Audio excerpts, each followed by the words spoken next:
Order order order. வக்கீல் sir, என்ன போனை நோண்டிட்டு இருக்கீங்க? ஆர்டர் தான் சார் பண்ணிட்டு இருக்கேன். நாளைக்கு கெஸ்ட் எல்லாம் வீட்டுக்கு வராங்க.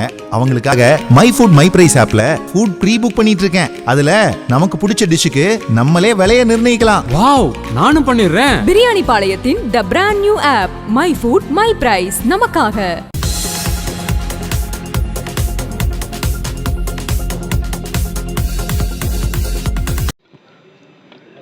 பெரியார் அவர்களுடைய பிறந்த தின விழாவை முன்னிட்டு தமிழக முதலமைச்சர் ஸ்டாலின் அவர்கள் சட்டசபையிலே அறிவித்தபடி எல்லா இடங்களிலும் இன்றைக்கு சமூக நீதி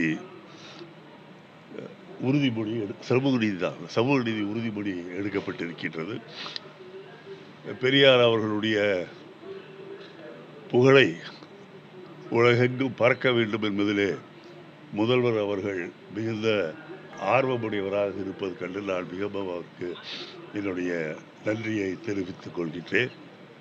பெரியார் சொன்ன பலவற்றை அறிஞர் அண்ணா அவர்களும் கலைஞர் கருணாநிதி அவர்களும் அதேபோல் பெருந்தலைவர் காமராஜர் அவர்களும் பல பெரியார் சொன்னவற்றை அரசாங்க சட்டங்களாக மாற்றி இருக்கின்றார்கள். குறிப்பாக பெண்களுக்கு சொத்துரிமை உண்டு போன்றதையெல்லாம் பெரியாருக்கு மிகவும் பிடித்த விஷயங்கள். அதேபோல் எந்த சமூகத்தை சார்ந்தவர்களும் கோயில்களிலே அர்ச்சகராக வரலாம் என்பதையெல்லாம் பெரியார் சொன்னதையெல்லாம் தலைவர்கள் எல்லாம் நிறைவேற்றி இருக்கின்றார்கள். அதேபோல் கலைஞர் அவருடைய காலத்தில் மக்கள் எல்லாம் சமமாக வாழ வேண்டும் என்பதற்காக தாழ்த்தப்பட்ட மக்கள் மற்ற ஜாதிகளை சார்ந்த பல மக்களை எல்லாம் ஒன்றடக்கி பெரியார் சமத்துவபுரம் என்று தமிழகம் முழுவதும் கலைஞருடைய காலத்திலே துவங்கப்பட்டது. அந்த இடங்களிலெல்லாம் மக்கள் ஜாதி மதங்களுக்கு அப்பாற்பட்டு ஒற்றுமையாக வாழ்ந்து கொண்டிருக்கின்றார்கள். ஸ்டாலின் அவர்களை பொறுத்தவரையில் அவர் பெரியார் சொல்கின்ற வழியில் நான் நடப்பேன் என்று முடிந்ததையெல்லாம் அவர் அதை சட்டமாக கொண்டு வந்திருக்கின்றார்கள். ஆளுகின்ற ஆட்சி என்பது சுயமரியாதை ஆட்சி, திராவிட மாடல் ஆட்சி என்பது என்னவென்று இன்றைக்கு இந்தியா முழுவதும் புரிந்து கொள்கின்ற சூழ்நிலை ஏற்பட்டிருக்கிறது என்று சொன்னால் அது நம்முடைய முதலமைச்சர் ஸ்டாலின் அவர்களுடைய நடவடிக்கைகள் காரணமாகத்தான் என்பதை நான் சொல்ல விரும்புகிறேன்.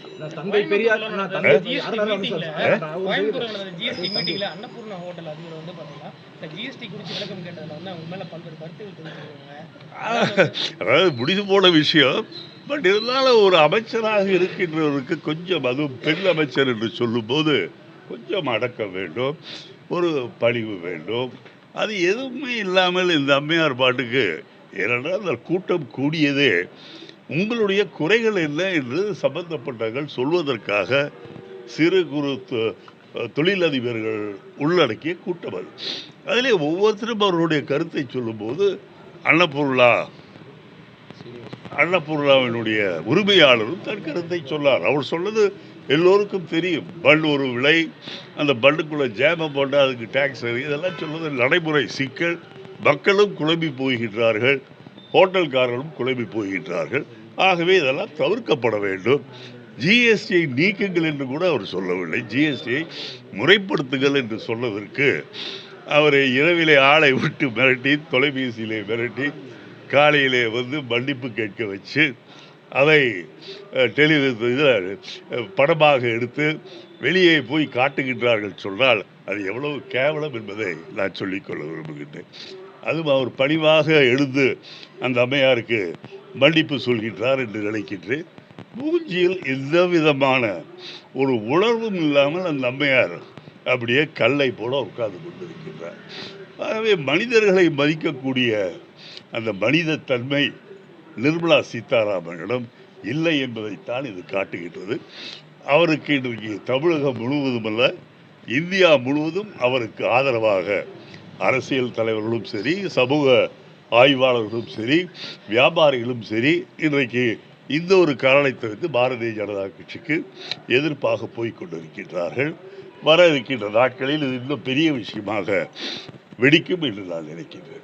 தந்தை பெரியாருடைய பிறந்த தினம் என்று அவர் முன்னெடுத்த பல்வேறு திட்டங்களை வந்து இந்த அரசு வந்து நிறைவேற்றிட்டு வருது. அந்த வகையில் கள்ளுக்கடைகள் எல்லாம் மூடணும்னு சொல்லி தந்தை பெரியார் வலியுறுத்திருக்காரு.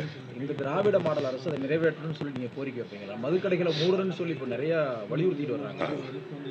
இல்லை, என்னை பொறுத்தவரையில் தனிப்பட்ட கருத்தாக நான் என்னுடைய தனிப்பட்ட கருத்து, இது எங்களுடைய கட்சியின் கருத்தோ அல்ல. என்னுடைய பொறுத்தவரையில் சாராய கடைகள், இந்த ஒயின் ஷாப் என்பதெல்லாம் மூடப்பட வேண்டும் என்பதை நான் ஏற்றுக்கொள்கின்றேன்.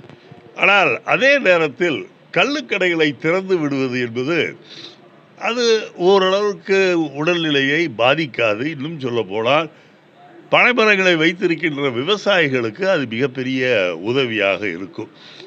பெரியார் அவர்கள் ஆரம்ப காலத்தில், இன்னும் குறிப்பாக சொல்ல வேண்டுமென்றால், இதற்கு அடுத்து இருக்கின்ற வீட்டிலே தான் அவர் இருந்தார். அப்போதுதான் மகாத்மா காந்தி அவர்கள் அந்த வீட்டிற்கு வந்து அவரை பார்க்கும்போது அங்கிருந்த பெண்கள், என்னுடைய பாட்டி மற்றவர்களாம், அவரிடம் போய் ஊரிலே குடிகாரர்கள் அதிகமாகி விட்டார்கள், சாயந்தரம் வந்து ரோட்லேயே நடக்க முடியல, அதுவும் பெண்களாக போனால் கலடா பண்ணுறாங்க, இதுக்கு நீங்கள் எதாவது செய்யணும்னு சொல்லும்போது தான் மகாத்மா காந்தி நாக்பூரில் போய் எல்லாத்தையும் கன்சல்ட் பண்ணிவிட்டு இந்த மதுக்கடை ஒழிப்பு என்ற போராட்டத்தை ஆரம்பித்தார். ஒரு வாரம் கழித்து இந்த பிரிட்டிஷ் அரசாங்கத்தில் இருப்பவர்கள், நீங்கள் இன்னும் எவ்வளவு நாளைக்கு இந்த கள்ளுக்கடை மறியலை, இந்த சாராயக்கடை மறியலை செய்ய போகிறீர்கள் என்று சொல்லும்போது காந்தியார் அவர்கள், அதை நான் முடிவு செய்ய முடியாது, ஈரோட்டிலே இருக்கின்ற 2 பெண்களை கேட்டதால் முடிவு செய்ய வேண்டும் என்று சொன்னார்கள். ஆகவே ஆரம்பித்தது இந்த இடத்திலிருந்து தான். ஆகவே மதுவிலக்கில் எனக்கு பூரண நம்பிக்கை உண்டு. ஆனால் இருந்தாலும் கள்ளுக்கடை திறப்பதன் மூலம் மக்களுடைய உடல்நிலை அவ்வளவாக பாதிப்பதற்கு வாய்ப்பில்லை. விவசாயிகளுக்கு அது ஒரு பெரிய வருமானமாக இருக்கும். ஆகவே தனிப்பட்ட கருத்தாக நான் சொல்வது, கள்ளுக்கடைகளை திறந்தால் மக்கள் கொஞ்சம் சந்தோஷம்.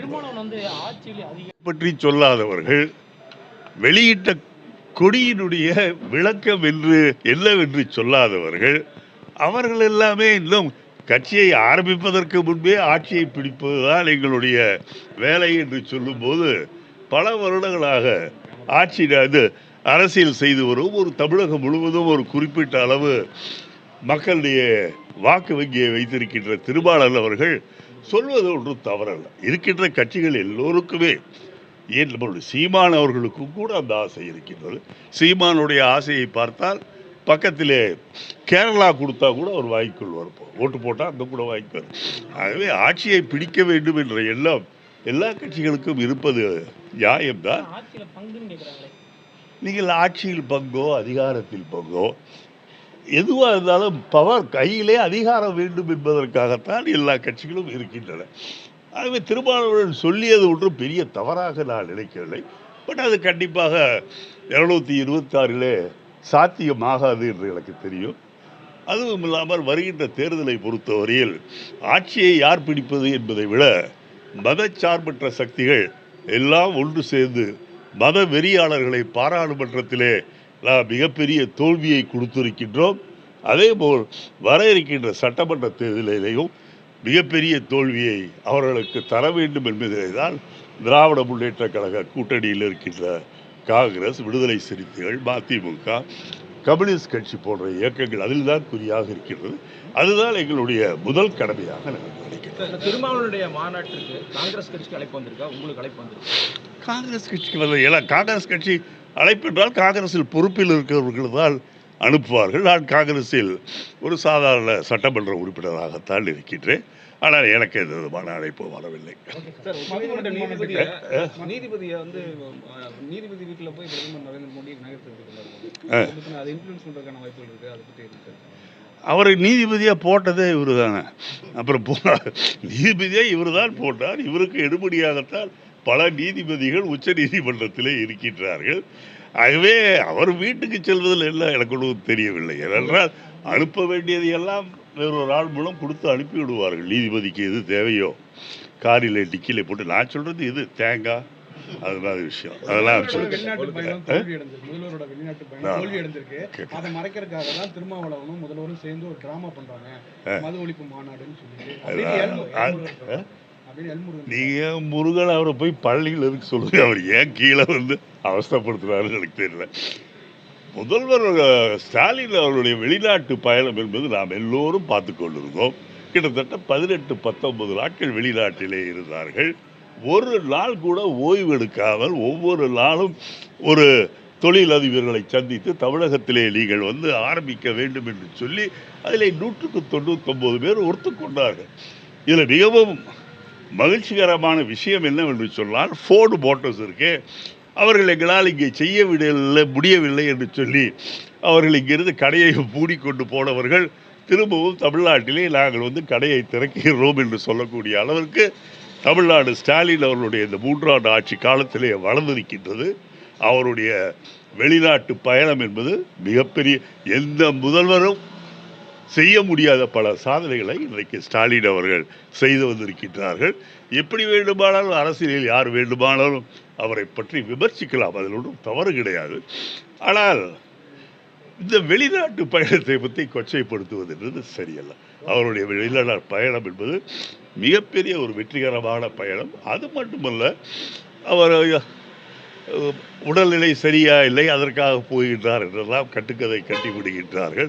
ஆனால் சென்னைக்கு வந்த உடனேயே அந்த ஜெட் லேக்னு சொல்லுவாங்க, அந்த விமானத்தில் பல மணி நேரம் பறந்து வந்தால் உங்களுக்கு கொஞ்சம் தலையெல்லாம் சுற்றும், அது ஒரு 10 மணி நேரம் ஓய்வு எடுக்க வேண்டும்.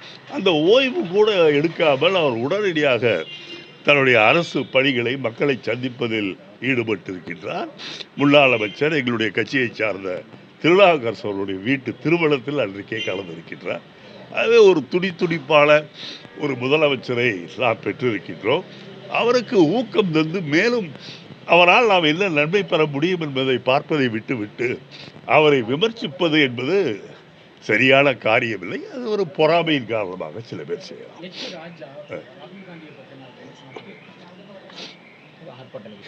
ராஜா விடுங்க, அந்த ஆளை பொறுத்த வரைக்கும் அவரெல்லாம் ரிட்டையர் ஆக வேண்டிய கேஸ். அவர் பாவம் திருப்பி அண்ணாமலை போனதுனால அவருக்கு ஒரு சான்ஸு இப்போ தான் பேசிக்கிட்டே இருக்கார். அவரை பொறுத்தவரையில் ஒரு கவுன்சிலர் தேர்தலில் நின்று கூட ஜெயிக்க முடியாத ஒரு மக்கள் விரோதின்னு வைக்கல. ஸோ அவர் சொல்கிறதுக்கெல்லாம் பதில் சொல்ல ரொம்ப கஷ்டமாக இருக்கும். எனக்கு கொஞ்சம் அவர் பாஷையில் சொல்லல ஆசை, எனக்கு அந்த பாஷை வராது. கண்டிப்பாக ஒரு காலாவதியான ராஜாவை, காலாவதியான யாராவது ஒரு ராணியோடு இருக்க வேண்டியவர் பொது இடத்திற்கு வந்து சொல்வது தேவையில்லாத விஷயம்.